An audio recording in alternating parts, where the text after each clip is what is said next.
Here in the Steel City of Sheffield, at the Steel City Gym, with the IBF Flyweight Champion of the World, Showtime Sonny Edwards. Are you getting used to hearing that now, Sonny? Yeah, I mean, it just means the intro takes a little bit longer. Certainly does.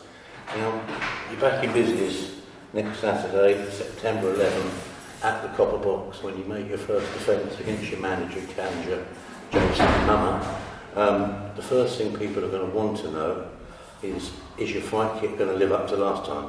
It depends. It depends what you like. Is the choker still there? Nah, not the choker, no. A different theme. You know, that was never staying. That was a one-time shot, just like the pigtails were. You know what I mean? Yeah, it's a different theme this time. It should make a bit more sense. You know what I mean? It should make sense as to why I've gone for what I am, but I can't give away too much. You know what I mean? Is it light-hearted or is it a bit dark? I'll give you a clue. It's based off a famous film. Okay. It's based off a famous film that a lot of people they'll be aware of. Do you know what I mean? Okay, we'll wait and see on that one. And of course, the other thing people want to know is at this stage in fight camp, but a couple of abs start emerging. Yeah, I've got four. Thereabouts. Yeah. Whether I'll get six again, I don't think. Maybe by the time I unify, that's what I said. I didn't think it would be for the first defence. Now then, you're a student of the game, as they say, and some fighters always sort of say, oh, I leave watching the opponent to my trainer, blah, blah, blah, but you will have had a good look, and you would have known him anyway. What can you tell us about Jayson Mama? What can we expect from him? No, to be fair, I don't typically study too much from my opponents, just because... You know all the flyweights though, don't you? There or thereabouts. I'd seen his name more than I'd seen him, especially when the Maruti fight fell through. Like, that was obviously where I was trying to get to. So yeah, he's a strong Filipino. He likes letting his body punches go, and he's just a firefighter. Do you know what I mean? He gets stuck in, and he's powerful, and he's a threat. He's a real threat. I'm not going in there thinking, oh, I'm world champion, it's going to be easy going. Far from it. This is a proper fight against a young, hungry champion, undefeated like myself. So yeah, I know it's going to be hard, but I don't study too much, just because I could watch him fight 1,000 of different opponents, but unless they're exactly like me, which no one is, then they're not going to learn all too much from it. By the same token, if it is a firefight, doesn't that make him made for you? Yeah, typically, so far, I mean, I've always dealt well with people that really come to try and pressure me and try and throw big shots. I don't mind that. But we never know, we might come out and try and box me off the back foot. I've got no clue. Well, you would have watched your last fight and might have thought, you know, that way is not going to work. No, but I don't think, like, I've been doing this for so long, and I feel like everyone always thinks, nah, but I'd get to him. He wouldn't be able to do that against me. Mm-hmm. That movement there, I'd catch him. You know, that's box of delusion, isn't it? And I think he's been boxing a certain way and fighting a certain way to get to this point. He's not going to try and reinvent the wheel just because of me, because that's sort of admitting that what you're doing won't beat me, do you know what I mean? And that's a very hard thing for fighters to do. But yeah, like, I don't fully know what he's going to come with, whether he's going to come out really, really fast and try and make it energy from fan, but then how's his engine going to compare with that? Because very few people can come out in the blocks firing and then be missing and keep it up. A lot of fighters need to warm into that sort of fight, so that's typically why I usually get the majority of, if not all of the first 6 rounds, because fighters are waiting for me to slow down, you know what I mean? But I just don't typically seem to. What about your own mindset? I mean, we hear it loads of times over the years, I don't know if it's a myth or not, but they say a champion's mentality adds 10% to the fighter. Having that title, that prestige to your name, gives you another 10%. Is there any truth in that? I probably had that 10% way before, to be honest. I've always thought I was the best. I thought I could get in any ring and I'd be the better one. Any sparring ring, I think I'm the better one coming out. It's just me. Do you know what I mean? Feel a bit more invincible now? Nah, because that's where complacency comes into it, and complacency is the biggest killer of dreams, you know what I mean? So I don't, well, because I've got a belt and now people are saying, oh, actually, Sonny is the best, and it don't make no difference to me or what I've been doing. I haven't done anything different. I don't have a different mentality. I don't even live my day-to-day different. The only thing that's changed is I've got a big red box sat in my front room waiting to get defended. I'm not even putting it in my trophy cabinet yet, just because until it's retired, it's still working right now. Do you know what I mean? So this is what it is. It's nice and shiny, and it's nice that I walk into a room and people are that little bit more like, oh, he's a world champion, but that's all it is. It don't impact me that much. If you told me, oh, you'd win one world title and then disappear off into obscurity in your professional career, that wouldn't be nowhere near enough for me, not even a drop. I want 10, 15, 20 world title fights, 5, 10 different world title belts, all through different weights. Like, that's how good I see myself.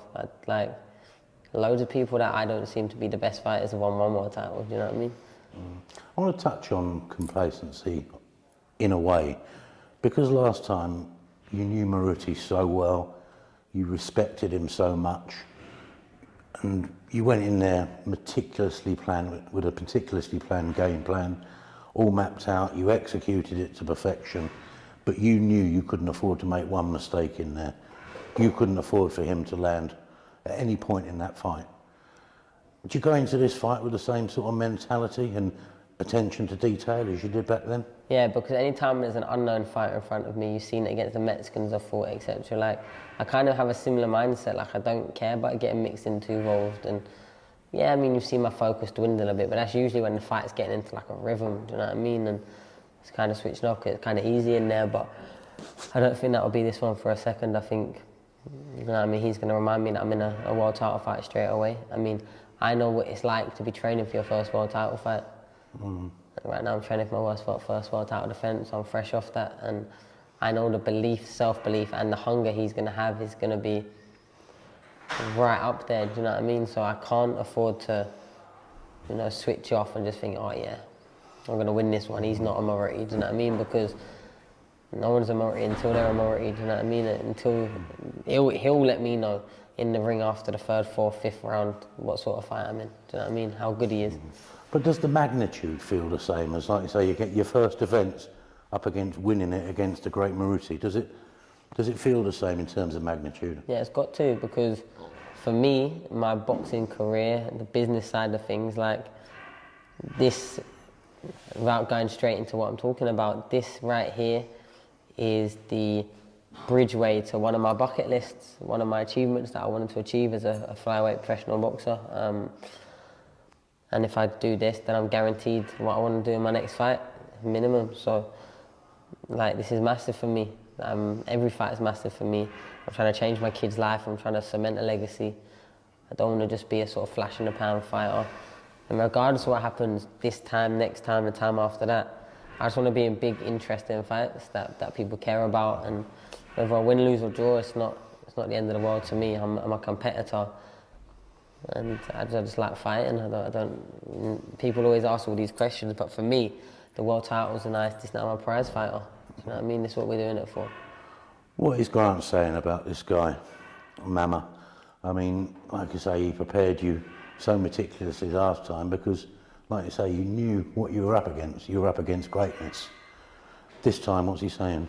Yeah, he's constantly reminding me of what threat. I think he knows he doesn't really need to, but because I know that this fight is good. You know what I mean? He's a good fighter. He's undefeated. He's got a few knockouts, 9 knockouts out of 16, and he's got a decent few records on his record. But it's one of them. I believe myself to stand any of these fighters on their head, any single one of them in the division. So this is just another example I've got to do that with. I mean, I've got to keep passing these tests and keep my career going where I want it to. I mean, it is what it is. I know I didn't get to choose him, so there's that aspect of the thing. I didn't handpick, I didn't select. He was designated for me.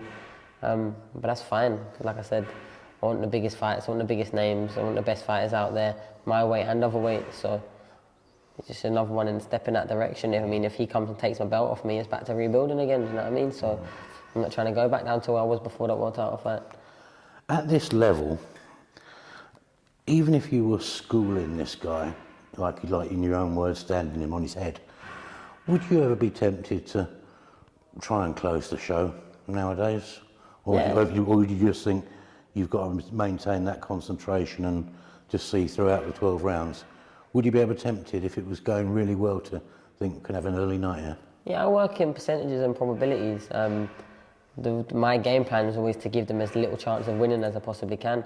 If I start feeling like they can't hurt me and they're flagging, you'll see me start dissecting someone. Look what I did against Pedro Matos, who's tough and resilience has been shown prior and after. I mean, post my fight with him, he went the distance with a couple of good fighters that are deemed heavier hitters than me. But if I can sense it, I'll get them out there like anyone in their nose. But you know, you get certain people like Maruti. I could hit him with a sledgehammer and he would have still kept walking forward. So what's the point of me trying to go through the gears? I might as well get to the end of the fight and win. Do you know what I mean? Same way with a lot of these fighters. Some are just too tough for me to break down. And by trying to break them down, I'd be risking percentages of my victory, which I'm, you know, I mean, I'm not really ever going to do that. So it's just really a case of wait and see on the night. Yeah, I mean, it'll be me in there once I feel it. And if you hear Grant saying, "No, Grant, stick on him now, pull it on him," I will.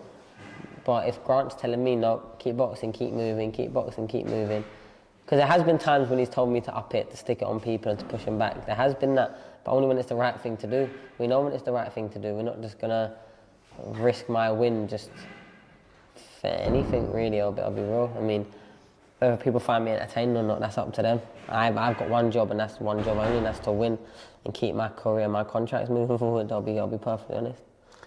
On the subject of entertainment, you're back in London at the Copper Box with fans. How is it for you in terms of, you know, maintaining momentum down south when you spend so much of your time in Yorkshire? It must be a tricky balancing act. You are a Southern fighter, but you're a Yorkshireman now almost. Yeah, I mean, I'd probably sell a show better in Sheffield than I would in London right now. I have a good support, and I'll be perfectly real. I never really try to push out tickets. Like, you'll see me doing Instagram posts when they get announced, and then I let people come to me. I'm not one to shove stuff down their faces. They see enough of me as it is anyway, and I'm getting promoted well, and I'm getting backed well. So I've got no real worry about that. I think naturally it takes longer for a lighter fighter to catch the imagination of, you know, heavyweight. Heavyweight can just knock someone like a tin can out once, and that's all of a sudden the next best thing. You know what I mean? Let's be real about things.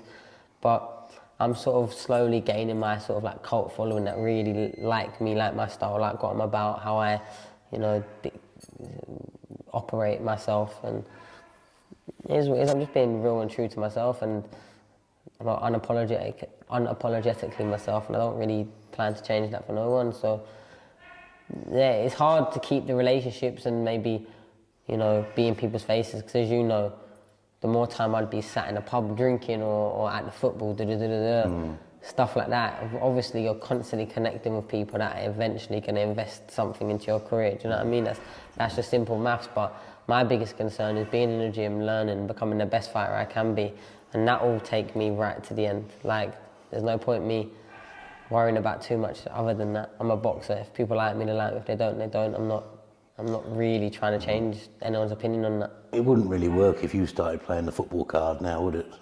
No, which a lot of fighters do, do you know what I mean? But don't get me wrong, I'm a big Chelsea fan, always have been a big Chelsea fan.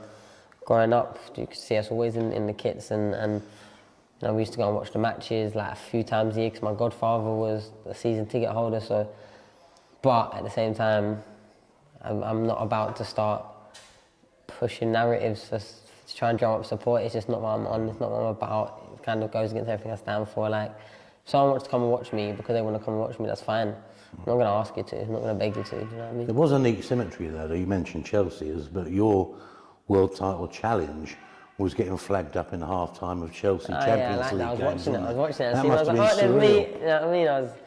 I was buzzing with that, and as you can imagine, them sort of nights, that was a good week, I'll be real. Like, I felt a lot of love that week. I mean, I got front page on Boxing News, which is a dream of mine that I didn't really even know I had, because I never thought it would really happen, do you know what I mean? You know, getting mentioned in that, as well as the Man City Real Madrid one, and obviously every man and their dog that was watching that, sending me things of them in the pub watching it, or at home, rewinding it, like they talked about it and whatnot. It was nice, and shout out to These BT little for trimmings doing that make it special, isn't it? Yeah, So. of course. And then obviously I went in, done the business, and then everyone was, you know what I mean, made up for me. But like I said, that was kind of my arrival at world scene. That was my first step in my boxing career. I'm 1-0 really, because I wanted to be a world level fighter. I didn't want to be a fighter. I didn't want to be a British level fighter. I didn't want to be European. I wanted to be a world level fighter. So I'm 1-0 world titles, hoping to make it 2-0 on the 11th of September, and keep pushing on. I want all the big fights, the unifications, the ring magazines, the up and down weights. Do you know what I mean? And I just want it all. And I think I can get. I'm 25. People forget how young I am. People forget how young I am. I turned pro young. I turned pro when I was 20 years of age. When I was told and laughed at, everyone said I shouldn't have. People on GB said, nah, he's not going to do nothing. Them same fighters get beaten at British levels, and I'm going to win world titles. So. I mean, that's what it is. Like you say, one world title fight is a small step for Sonny Kind, but you've made no secret of the fact, but your kind of immediate goal after this fight is Martinez. Is that still the case? Yeah, the biggest fight out there. I beat the #1 fighter in the division, beaten, unanimous. There was not a single argument around the world of the decision, not from their corner, not from no one. And then they put me at #2. You know what I mean? It got you that, didn't it? Yeah. And I know that Golden Boy will have shares in the ring or whatever it is. I don't know. But, yeah, that's fine. I don't mind beating the #1 again. I don't mind. I mean, if you can show me a win on his record better than the win on my record, then we can have a conversation. But you can't. Do you know what I mean? You can't at all. You quite like the narrative behind that fight, though, don't you? Definitely. It's the best. Everyone would... It'd be like, maybe not that far, but it'd be close-ish to like the first Flyweight pay-per-view. It wouldn't be a pay-per-view, I'm not saying that, but it's like, it'd be like a proper fight, a proper card, no matter where it was, you know what I mean? I've antagonised the Mexicans enough, especially every time one of Reynoso's men fail a drugs test, which is, what, every other month at this rate? I think they've had 5 or 6 failed drugs tests in the last 2 years, which is some doing, you know, that's impressive. Can't all be the beef, can it? So yeah, so shout out to them for doing that, like, I don't think we've even got enough fighters in the gym for us to fail that win, but one thing I will say is I've been drugs tested, 9, 10 times after title fights and never popped for a single thing. So, like, I don't want to hear people saying, oh, well, that small amount's not going to... The small amount now, when they thought they'd done everything right to get out their system before the drugs test, yeah, but what about the amount they put in their system with the needles and But I let them cheat, because with me, I don't have arm wrestles with people. It's not about who's stronger, who hits harder. I'll get in there and mentally beat you. And then when you're thinking in your head, wow, he's not even on drugs and he's doing this to me, and then your confidence is going, it's fine by me. Do you know what I mean? I don't let them do all of their drugs cheating over there and taking water tablets to mask whatever they got in their system. Don't matter to me. Half the people in this boxing world are on it allegedly anyway, so load of nonsense. But you see me, I'm a clean fighter, I'm a clean athlete, and I've got a clean heart. And when I sleep at night, and when the end of my career happens, whether I win, lose or draw, whether I don't win another fight from now until the thing, I can say from the bottom of my heart that I started boxing and I got all the way to a world title, and I did not need to take one performance enhancing anything. I didn't need no grey areas. I didn't need to have, you know, my sponsor send my gloves over that was a certain type, and the other fighter gets put in some, you know, big puffy up gloves. All these fighters do. I didn't have to go put an IV drip after my weigh-in. Didn't need to do any of that, and that's on my two babies' lives. So, and I won a world title, achieved one of the best things you can achieve in this sport. And I got a clean heart and a clean conscience doing it. So, yeah, maybe if I did take drugs, then maybe I would start knocking people out, you know what I mean? Who knows? But, yeah. I want to ask you one more thing. Will you be at the Copper Box on the Friday to see the debut of your teammate, Junaid Bostan? Yeah, definitely. I mean... It'd be quite nice to get a feel for it all, wouldn't it, I suppose? Yeah, but even that, like, I like boxing, you know what I mean? I was going to go to the Birmingham show on Saturday, but I had a right busy day. I didn't get a chance. I had two kids' parties. One of them was Lyndon's, and then one of them was Christian Kinciona, Levi's brother, so yeah, I didn't get a chance, but I was going to. But on Junaid, I mean, tell people, I mean, he's a cracking lad. I mean, we spent a bit of time with him today and a couple of months ago. He's confident. He's got a little bit of swagger about him. Tell us a little bit about his sort of what we can expect in the ring. Talent-wise, I don't use this loosely, and I've only ever said it about this kid in this gym. He's probably the most talented kid in the gym. And that said something. So I've said that no matter who's been in this gym. talent-wise. It's just making sure everything clicks at the right time, and he's still got to mature. He's only 20 years of age. I don't think he even is. I think he's 19. He's 19, I think. Yeah, so he's not even 20. He's 20 in February, so he's a baby. But he's a very, very good fighter. He just needs to take step by step, mature into the rounds. But I feel like he's improving now. He's training full time. He's maturing mentally, which is probably the biggest issue for him. But I mean, we was all little dickheads at 18, 19, weren't we? Let's be real. So, yeah. You think about the, you know, for him making his debut now, to coincide with the launch of these prospect shows, the synergy is quite nice, isn't it? It works out well, doesn't it? There is a light being shone right from the start on these young fighters. Yeah, because we've seen it with people like Dennis McCann. If you actually put people's eyes on them early, rather than at mine, I'll be real, with my career, no one seen me till I fought Farag, do you know what I mean? So that was what you were in Spain and Tolworth, weren't you? Yeah, which for me learning was great, but obviously maybe if I did get chucked in front of the camera straight away and was getting opponents that would definitely have made me look good, I definitely would have stopped. My profile would have been 10 times bigger at that time, but I just did it the organically way and I've arrived at the right time, so there's pros and cons for everything. I'm constantly reminding him that, and then Grant's getting him fights straight away. Dwayne GRANT is one of them fighters that a lot of people don't really want to fight because he comes to have a go, he's tough, he's strong, he's big for the weight as well. Like, so we're matching him and Grant's matching him to have the threat in front of him to sort of mould him into the fighter that he needs to be where he wants to be. So yeah, I think he's in good hands. Obviously he's got Uncle Frank steered me to a world title, so I see no reason why he can't do it with Janae Boston either. But yeah, he's talent to burn, talent absolutely to burn, but as we know in the pro game, talent isn't always far from enough a lot of the time. I mean, over them 12 rounds, you need heart, you need grit, you need determination, you need your wire to be in with you, that ring. If it's not, if you're looking else out there thinking, well, what am I doing this for, then it's not going to be enough. Over 3 rounds, you can get away with pretty much anything, but 12 rounds, you find out who the real men are and who really wants to be in this boxing game. But he's got a lot of heart, he's very game, sometimes too game for his own good. But I'm excited about Janae's future. He's just getting bigger and bigger though. I don't know where he's going to end up. We wish you every success for a week on Saturday and we look forward to seeing it onwards and upwards. Yeah, thank you. Cheers, mate.